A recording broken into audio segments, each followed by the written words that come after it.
Line Arabian dates. இப்போ அது line லயனா டே. இது தரும் ஆரோக்கியம் இயற்கையானது. லயன் லயனா பிரீமியம் டேட்ஸ். எந்த சமையலும் ருசி தேடும் ரகசியம். 20 ரூபாய். குக்கர் விசில மறந்து உணவு வீணாகி போச்சா? இனி அந்த கவலையே வேண்டாம். வழங்குகிறோம் உலகின் முதல் விசில் கவுண்டர் குக்கர், புதிய அல்ட்ரா குரோனோ. அல்ட்ரா என்றால் ஆரோக்கியம். போலீஸ் ஸ்டேஷனில் செந்தில் அசோக் ஆஜர். குதிரை பேரம் பற்றி விசாரணை. தாவக அரசை கவிழ்க்க எம்எல்ஏக்களிடம் 35 கோடி ரூபாய்க்கு குதிரை பேரம் பேசியதாக 14 பேர் கைது செய்யப்பட்டனர். இதன் பின்னணியில் முன்னாள் அமைச்சர் செந்தில் பாலாஜி, அவரது தம்பி அசோக் ஆகியோர் இருப்பதாக புகார் எழுந்தது. போலீசார் தேடி வந்த நிலையில் இருவரும் தலைமறைவாக்கினர். அதன்பின் சென்னை ஹைகோர்ட்டில் முன்ஜாமீன் கேட்டு முறையிட்டனர். அவர்களுக்கு கோர்ட் நிபந்தனை ஜாமீன் வழங்கியது. தினமும் காலை மாலையில் திருவல்லிக்கேணி போலீஸ் ஸ்டேஷனில் ஆஜராகி கையெழுத்து போட வேண்டும். இதற்காக இன்று திருவல்லிக்கேணி ஸ்டேஷனில் செந்தில் பாலாஜி, அசோக் இருவரும் ஆஜராகினர். அப்போது குதிரை பேரம் தொடர்பாக செந்தில் பாலாஜி, அசோக் இருவரிடமும் போலீசார் தனித்தனியாக விசாரணை நடத்தியுள்ளனர். சாரி போதுமானு என்ன கேட்டாரே, இப்போது ஏன் வாய் திறக்காமல் இருக்கிறார்? தமிழகத்தில் நடந்த போலீஸ் கஸ்டடி மரணங்களுக்கு திமுக தலைவர் ஸ்டாலின் கண்டனம் தெரிவித்துள்ளார். அவரது அறிக்கை: காவல் மரணங்கள் தொடர்ந்து கொண்டிருக்கும் போது முதல்வர் வாயை எப்போது திறப்பார்? எதிர்க்கட்சியாக இருந்தபோது சாரி சொன்னால் போதுமா என்று என்னை பார்த்து வீராவேசமாக கேட்டவர் முதல்வர் ஆனதும் அதை கூட செய்ய துணிவின்றி எங்கு ஒளிந்து கொண்டிருக்கிறார்? அக்கௌண்டபிலிட்டி, அப்பாலஜி முதல்வருக்கு பிடிக்காத வார்த்தைகளின் பட்டியலில் இருக்கிறதா? இறந்தவர்கள் குடும்பங்களுக்கு ஆறுதல் சொல்லக்கூட மனம் இறங்காத படுபாதக தாவேக் அரசுக்கு வன்மையான கண்டனங்கள் என்று ஸ்டாலின் கூறியுள்ளார். முன்னதாக குட்கா விற்றதாக கைது செய்யப்பட்ட சபரிவர்மன் நாகர்கோவிலில் சிறை வார்டன்கள் கைதிகள் தாக்கியதில் இறந்தார். அதேபோல் சட்டவிரோதமாக மது விற்றதாக கைது செய்யப்பட்ட பார் ஊழியர் அருணாச்சலம் தூத்துக்குடி போலீஸ் ஸ்டேஷனில் மரணமடைந்தார். சவுடு மண் அலசினால் ஆற்று மண், மணல் மாஃபியாக்களின் அட்டகாசம். ஏரி, குளம், கண்மாய் உள்ளிட்ட நீர்நிலைகளில் வண்டல் மண் படிந்து காணப்படும். இதனை சவுடு மண் என அழைக்கின்றனர். குறிப்பிட்ட கால இடைவெளியில் இதனை அள்ளி நீர்நிலைகளை தூர்வார வேண்டும்.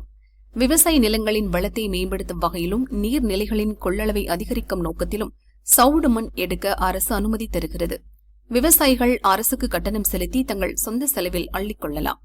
விவசாய பயன்பாட்டிற்கு நன்செய் நிலமெனில் ஏக்கருக்கு 75 கனமீட்டர் மிகாமலும், புன்செய் நிலமெனில் ஏக்கருக்கு 90 கனமீட்டர் மிகாமலும் 2 ஆண்டிற்கு ஒருமுறை அனுமதி வழங்கப்படுகிறது.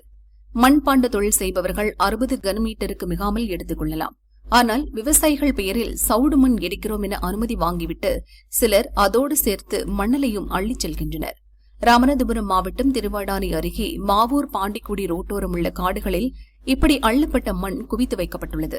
அரசு வகுத்துள்ள விதிமுறைகளை காற்றில் பறக்கவிட்டு அனுமதிக்கப்பட்ட அளவை விட பல மடங்கு அதிகமாக தோண்டி எடுக்கப்பட்டு தனியார் நிறுவனங்களுக்கு விற்பனை செய்யப்படுகிறது.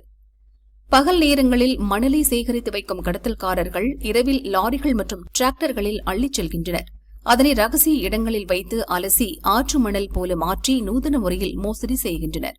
சாதாரண சவுடு மண்ணை ஆற்று மணலாக உருமாற்றி ஒரு லோடு மணலை பல ஆயிரங்களுக்கு விற்பனை செய்கின்றனர்.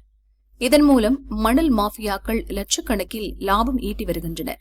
அவர்கள் மீது காவல்துறை மற்றும் வருவாய்த்துறையினர் உடனடியாக நடவடிக்கை எடுக்க வேண்டும் என்கின்றனர் அப்பகுதி மக்கள். அமைச்சர்கள் இடையே மோதல், அழைக்க திணறும் அதிகாரிகள். கும்பகோணம் தொகுதி தாவேக எம்எல்ஏவான வினோத் வேளாண் துறை அமைச்சராக உள்ளார். தஞ்சாவூர் மாவட்ட பொறுப்பு அமைச்சராகவும் இருந்து வருகிறார். இந்திய யூனியன் முஸ்லீம் லீக் கட்சியைச் சேர்ந்த பாபநாசம் தொகுதி எம்எல்ஏ ஷாஜஹான் சிறுபான்மையினர் நலத்துறை அமைச்சராக உள்ளார். அமைச்சரவை பட்டியலில் அமைச்சர் ஷாஜஹான் 13வது இடத்திலும் வினோத் 24வது இடத்திலும் உள்ளனர். இந்த வரிசைப்படி அரசு நிகழ்ச்சிகளில் முக்கியத்துவம் அளிக்க வேண்டும் என்பது விதி. இந்நிலையில் தஞ்சாவூர் மாவட்டம் வேப்பத்தூரில் முடிவுற்ற கட்டடங்களை அமைச்சர்கள் ஷாஜஹான், வினோத் ஆகியோர் திறந்து வைக்க இருந்தனர். இதற்கான விழா பேனர்கள், நிகழ்ச்சி நிரலில் அரசின் விதிமுறைப்படி அமைச்சர் ஷாஜஹான் பெயர் முதலில் இருந்தது. இதை அறிந்த அமைச்சர் வினோத், நான் தான் பொறுப்பு அமைச்சர், என் பெயர் மட்டுமே இருக்க வேண்டும், கல்வெட்டுகளில் என் பெயர் மட்டுமே இருக்க வேண்டும் என கூறி திறப்பு விழாவை புறக்கணித்ததாக கூறப்படுகிறது. கலெக்டர் ரேவதி வினோத்திடம் பேசி விழாவுக்கு வரவழைக்க 1 மணி நேரத்திற்கு மேல் போராடியுள்ளார். இதற்கிடையில் கட்டட திறப்பு விழாவுக்கு அமைச்சர் ஷாஜஹான் வந்த நிலையில் ஒரு கட்டடத்தை மட்டும் திறந்து வைக்க அதிகாரிகள் அனுமதி பெற்றனர். அமைச்சர் ஷாஜஹான் பேரூராட்சி புதிய அலுவலக கட்டடத்தை திறந்து வைத்து விட்டு சென்றார். வீடியோ கான்பரன்ஸ் மூலம் பிற கட்டடங்களை திறக்க ஏற்பாடு செய்திருந்த நிலையில் அதனை அதிகாரிகள் ரத்து செய்தனர். இதற்கிடையில் கும்பகோணம் மருத்துவமனையில் புதிய ஆய்வகம் திறப்பு விழாவை அமைச்சர் வினோத் தனியாக நடத்தினார். மேலும் தஞ்சாவூர் கலெக்டர் அலுவலகத்தில் மற்ற கட்டட திறப்பு விழாவை வீடியோ கான்பரன்ஸ் மூலம் நடத்தி வைத்தார். இதில் அமைச்சர் ஷாஜஹான் பங்கேற்கவில்லை. இதுகுறித்து அதிகாரிகள் கூறியதாவது: 2 அமைச்சர்களிடமும் அனுமதி பெற்று அரசு விழா ஏற்பாடு செய்வது பெரிய தலைவலியாக உள்ளது. அரசின் விதிப்படி பிளக்ஸ், கல்வெட்டுகளில் ஷாஜஹான் பெயர் போடப்படுகிறது. இதற்கு வினோத் கோபித்துக் கொள்கிறார். பொறுப்பு அமைச்சர் என்ற முறையில் வினோத்திடம் நேரம் கேட்டுவிட்டு ஷாஜஹானிடம் கூறினால் என்னிடம் முதலில் கேட்க வேண்டும் என கூறுகிறார். முதல்வர் விஜய் இந்த பிரச்சினைக்கு ஒரு தீர்வு காண வேண்டும் என அவர்கள் கூறினர். வேலைவாய்ப்பு விவகாரத்தில் திருநங்கையருக்கு வாய்ப்பு என்ன? பிரமாண பத்திரம் தாக்கல் செய்ய சுப்ரீம் கோர்ட் உத்தரவு. டெல்லி அரசு பணியில் திருநங்கையருக்கு தனி பணியிடங்கள் ஏற்படுத்த வேண்டும் என்றும் விரிவான பணி நியமன கொள்கை வகுக்க வேண்டும் எனவும் கோரி ஜெயின் கௌசிக் என்ற திருநங்கை சுப்ரீம் கோர்ட்டில் மனு தாக்கல் செய்தார். இந்த மனு நீதிபதிகள் பர்திவாலா மற்றும் வினோத் சந்திரன் அமர்வு முன் விசாரணைக்கு வந்தது.